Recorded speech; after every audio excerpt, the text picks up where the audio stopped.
Today on the Word Preacher podcast, conspiracy theories when a plan comes together and false revelation.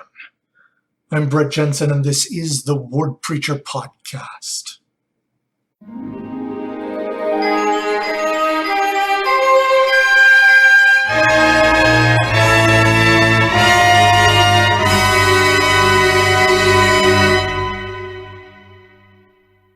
All right, today our Come Follow Me reading for the Doctrine and Covenants will bring us to sections 27 and 28 in the Doctrine and Covenants. Let's go ahead and dig right into some conspiracies that were happening in the church. This is section 27, verses 2 through 4. For behold, I say unto you that it mattereth not what ye shall eat or what ye shall drink when ye partake of the sacrament, if it so be that ye do it with an eye single to my glory, remembering unto the Father my body, which was laid down for you, and my blood, which was shed for the remission of your sins. Wherefore a commandment I give unto you, that you shall not purchase wine, neither strong drink of your enemies. Wherefore you shall partake of none, except it is made new among you, yea, in this my Father's kingdom, which shall be built up upon the earth. Okay, so here we have some direction from the Lord about purchasing wine for the sacrament from people in the surrounding community. This was not a good idea. Enemies of the church, if you look in the context of all of the history of the church, you can see that enemies of the church tried on multiple occasions to poison saints. Obviously, concerns about the source of sacrament wine were absolutely legitimate. If someone snuck something into that wine and suddenly all the members of the church seem to be getting sick, and then it could be proclaimed, well, it's a sign that, God doesn't favor them, he isn't protecting them, they're all bad. In the meantime, if some of them die, well, that's just the way it works. And people would justify this, thinking that they were fighting a great enemy in the Church of Jesus Christ. Of course, later mobs would use far less subtle methods to try to get rid of the saints, including murder and brutality of every kind, ultimately driving people from their homes destitute in the dead of winter. And that's the thing about some of these conspiracy theories is it's not really a conspiracy theory if they're really out to get you. And this is important to think about even today, because we may not live in a time where mobs forcefully attack saints for their faith here in the United States, although it's probably worth noting that there are places in the world in which Christians are threatened with their lives and well-being for just having their faith. And it is vital to be mindful of our need to fight for religious freedom. The conveniences we enjoy in the United States are not realized everywhere. And they're not realized as much as they ought to be, even in the United States. That having been said, I would like to spend more time emphasizing groups and individuals who underhandedly, who using subtlety, kind of like this situation with tainted sacramental wine, they're using underhanded means to try and poison the saints against one another. This is incredibly important to be wary of those who bring their religion of politics into everything. For many people, this isn't to say you can't be involved in politics, and if you are, how dare you? It's not to say that at all. You can have political beliefs, even strong political beliefs, and spend time and effort and energy trying to accomplish political objectives, altering public policy in a way that is appropriate and good. That's perfectly fine. But there are those who it becomes a religion for them, that more important than what the prophet says is what their own social views on society say. And if there's a contradiction between the two, they assume that the prophet is wrong. Those who use presentism to judge prophets, like Brigham Young and Joseph Smith, for example, are frequently guilty of this type of idea. The I know better than they did. You know, I know so much better about how to run things. And they'll look at others to try and persuade them to jump onto this bandwagon, using appeals to pride and flattery and envy in an attempt to sow discord between members of the church or to divide the membership of the church from its leaders. These individuals who do this are false prophets. Let me give some general examples. These can take the form of seemingly benign Instagram or Twitter or Facebook accounts or other types of media producers, reporters for newspapers. And many of these individuals will draw from all manner of scripture even, but they'll never encourage repentance. An example that's a little more specific is that just recently announcements were made regarding murals in pioneer-era temples, such as the Manti Temple in Manti, Utah.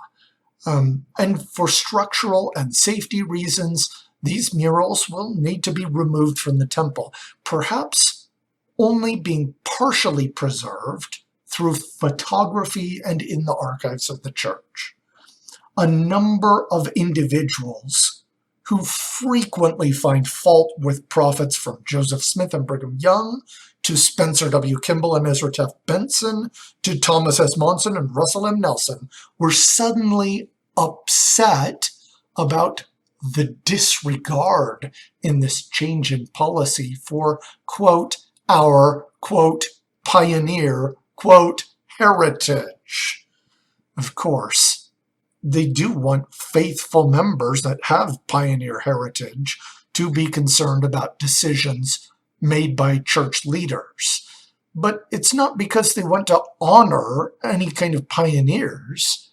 It's only to increase the numbers of those who find fault with decisions made by prophets and apostles.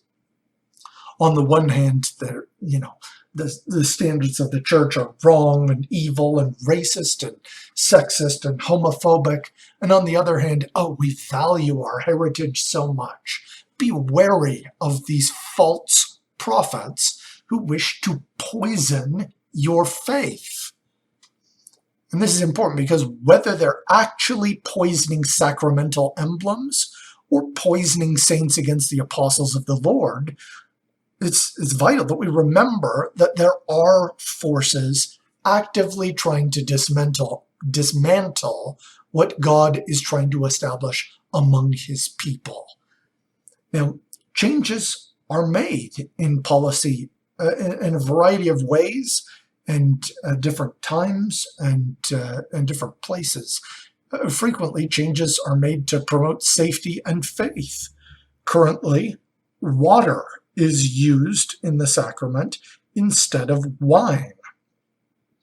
These changes revealed in this section of Doctrine and Covenants are a great example of a policy change that was meant to increase the safety of the saints, in spite of the fact that Jesus originally did use wine, and that the scriptures point to wine.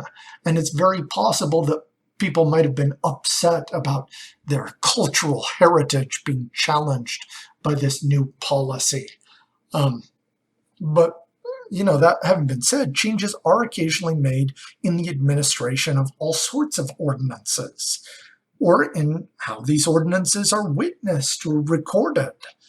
And the key is to never let the details of these things distract from the point, distract from the covenant with God. The point of these ordinances is to help individuals to become bound to the Lord.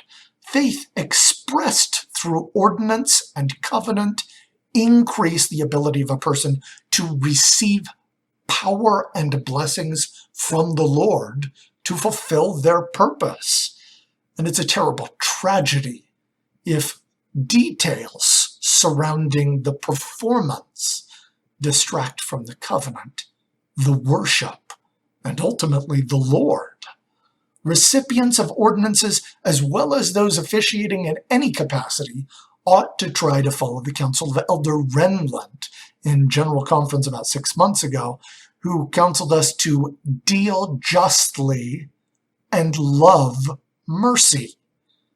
When we are doing our part, we deal justly. We try and do the very best we can in making sure that we are faithful to what we think and have been taught is right. But also love mercy. Be prepared to extend patience and love to those around you, whether they are an ordinance worker, an officiator of some sort, or someone else who's receiving an ordinance, or by proxy receiving an ordinance. Like you, these individuals will inevitably make mistakes, and we could all use mercy. All right, as we continue reading in section 27 in our reading, Jesus describes that there will be a time when, according to his great plan, the sacrament will be administered again with many notable participants. Let's read some of these verses, starting in 5 through 7. Behold, this is wisdom in me. Wherefore marvel not, for the hour cometh that I will drink of the fruit of the vine with you on the earth, and with Moroni, whom I have sent unto you to reveal the Book of Mormon, containing the fullness of my everlasting gospel, to whom I have committed the keys of the record of the stick of Ephraim, and also with Elias, to whom I have committed the keys of bringing to pass the restoration of all things spoken by the mouth of all the holy prophets since the world began concerning the last days. And also John, the son of Zacharias, which Zacharias he, Elias, visited and gave promise that he should have a son, and his name should be John, and he should be filled with the spirit of Elias. So the Lord indicates here that he and servants from many dispensations will together partake of the sacrament. And he continues on. Let's read a few more verses. And also Elijah, unto whom I have committed the keys of the power of turning the hearts of the fathers to the children, and the hearts of the children to the fathers, that the whole earth may not be smitten with a curse. And also with Joseph and Jacob and Isaac and Abraham, your fathers, by whom the promises remain. And also with Michael or Adam, the father of all, the prince of all, the ancient of days. And also with Peter, James, and John, whom I have sent unto you, by whom I have ordained you and confirmed you to be apostles and especial witnesses of my name, and bear the keys of your ministry and of the same things which I revealed unto them. So that was verses 9 through 12. So we have a huge list of names, including Moroni, Elias, John the Baptist, Elijah, Joseph, Jacob, Isaac, Abraham, Peter, James, John. Why is the Lord naming so many important names throughout history here for this sacrament service? There are several places throughout the scriptures that indicate the Lord is the same yesterday, today, and forever. And yet, there are still individuals who seem to think that the God of the Old Testament is somehow different than the God of the New Testament. That there was once a God of justice, and then afterwards, after the atonement, he became a God of mercy. That's false doctrine. God didn't change his mind about justice and mercy.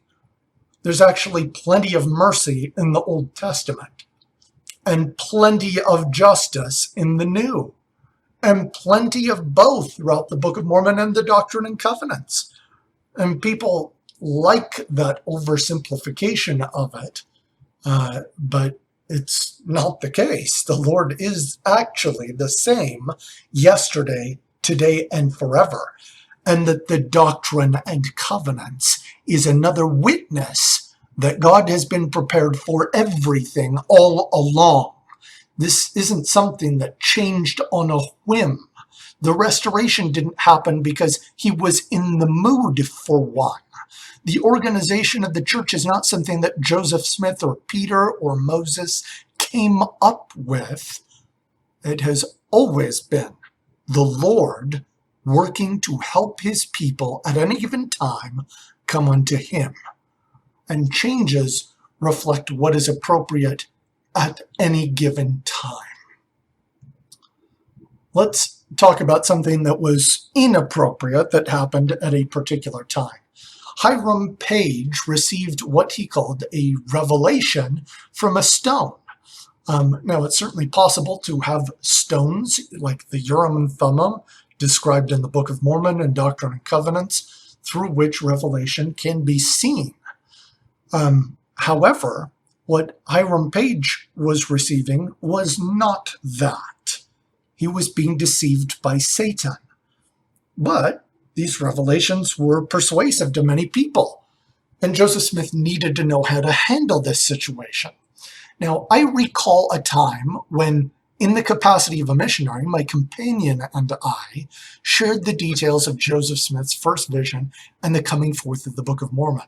And the man to whom we were speaking lived in a very modest trailer in east central Arkansas. He was in an aged recliner, and he had a huge amount of chewing tobacco wedged into his lip while we spake. And he wore an extremely large pair of overalls. I don't recall if he had a shirt on underneath, but he was a large man, rotund. And it appeared that he rarely moved from his comfortable recliner ever. After sharing the story of Joseph Smith and the restoration, we asked the man what he thought about it and whether he believed it might be true. And the man, to our surprise, answered that he absolutely believed the account of Joseph Smith seeing God and bringing forth the Book of Mormon.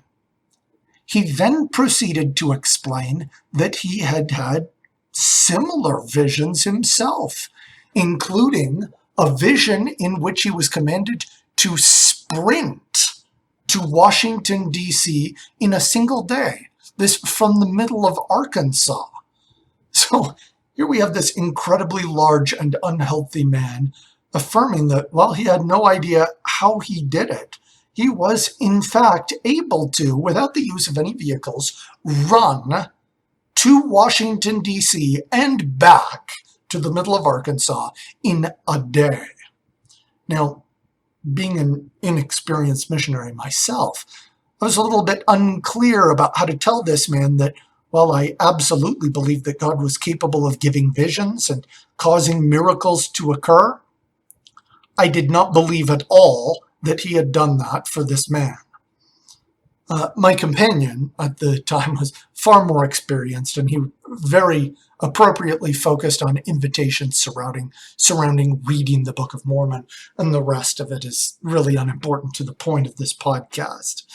The situation with Hiram Page certainly had some differences to that, but as I think about my situation, I imagine Joseph Smith feeling something like what I felt at that time.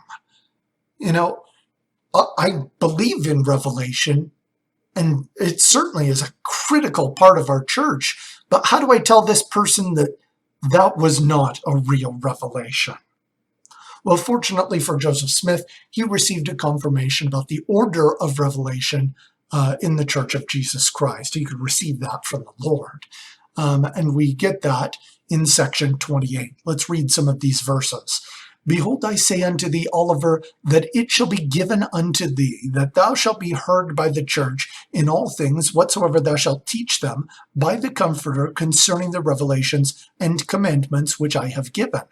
But behold, verily, verily, I say unto thee, no one shall be appointed to receive commandments and revelations in this church, excepting my servant Joseph Smith, Jr., for he receiveth them even as Moses. And thou shalt be obedient unto the things which I shall give unto him, even as Aaron, to declare faithfully the commandments and the revelations with power and authority unto the church. And if thou art led at any time by the Comforter to speak or teach, or at all times by the way of commandment unto the church, thou mayest do it. But thou shalt not write by the way of commandment, but by wisdom. And thou shalt not command him who is at thy head, and at the head of the church. For I have given him the keys of the mysteries and the revelations which are sealed, until I shall appoint unto them another in his stead. Now this is important. That was verses 1 through 7. The principle is expressed first in these opening verses. Revelation for the entire church comes to the prophet. And the Lord will worry about making sure the prophet is accountable. But people are to receive the prophet with obedience. As with prophets in ancient times, they are the ones who have the authority to declare, "Thus saith the Lord." Now, a person can still receive revelation themselves and in the capacity of assignments that they receive. But they should not take this fact as though they need no prophet or that they can pick and choose from what the prophet says. People should use this to persuade with wisdom and encourage people toward the covenant path. People ought not issue their own commandments. Let God do that through his prophets. Then we have, how do you deal with Hiram Page? There are some verses given for that, 11 through 13. And again thou shalt take thy brother Hiram Page between him and thee alone, and tell him that those things which he hath written from that stone are not of me, and that Satan deceiveth him. For behold, these things have not been appointed unto him, neither shall anything be appointed unto any of this church, contrary to the church covenants. For all things must be done in order, and by common consent in the church, by the prayer of faith. Okay, so particularly in the early days of the church, with so much inexperience with revelation, it would be difficult to know what was right. Correction was issued clearly and carefully, and in many ways this is still the case. It's important that each of us be willing to receive correction as it comes, and to note that if you stick with the prophet and the scriptures, you'll likely find fewer occasions in which correction is necessary. In the end, of course, we can all have revelation, but don't let that deceive you into thinking the words of the prophets are optional or on the same level as your words. The Lord has always used prophets to authoritatively declare his will, and ancient prophets will still be a part of the future of Christ's church. Beware of any influence that would seek you to divide from his apostles and prophets. We appreciate all the support for the Word Preacher podcast. We encourage you to look at the items we did not cover, both individually and with your family. Next week, also, please prepare for that. We will be looking at section 29, an account indicating that the end is near. Of course, as always, fight on.